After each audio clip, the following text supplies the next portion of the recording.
Hi, నేను మీ Sandeep కిషన్ని. oneindiatelugu.com కి అర్జెంట్గా సబ్స్క్రైబ్ చేసేయండి. Please subscribe to Filmy Beat and One India. Please subscribe to Filmy Beat and One India. England వేదికగా పాకిస్తాన్తో జరిగిన ఐసీసీ ఛాంపియన్స్ ట్రోఫీ ఫైనల్లో టీమిండియా ఓటమి పాలవడం కన్నా రవీంద్ర జడేజా కారణంగా ఆల్రౌండర్ హార్దిక్ పాండ్యా అవుట్ అయిన తీరే అభిమానులను ఎంతగానో నిరాశకు గురిచేసింది. అనవసర పరుగు కోసం జడేజా ఇచ్చిన పిలుపుతో క్రీజును వదిలిన హార్దిక్ పాండ్యా రనౌట్ అయిన సంగతి తెలిసిందే. జడేజా కారణంగానే తాను రనౌట్ అయ్యానంటూ పాండ్యా బాహటంగానే అసహనం వ్యక్తం చేశాడు. అనవసరంగా రనౌట్ అయ్యానంటూ తిట్టుకుంటూ పెవిలియన్ చేరాడు. ఆ తర్వాత మమ్మల్ని మేము మోసం చేసుకుంటున్నామంటూ ఒక ట్వీట్ కూడా చేశారు. ఆ ట్వీట్ సోషల్ మీడియాలో పెను సంచలనమే సృష్టించిందని చెప్పాలి. అయితే ఏమైందో ఏమో గానీ వెంటనే పాండ్యా ఆ ట్వీట్ ని డిలీట్ చేసిన సంగతి తెలిసిందే.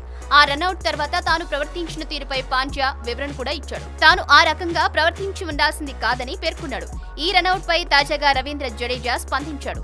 బుధవారం తన భార్య రీవా సోలంకిని కలిసేందుకు ముంబైకి వచ్చిన జడేజా ఓ కార్యక్రమంలో పాల్గొన్నాడు. ఈ సందర్భంగా మీడియాతో మాట్లాడాడు.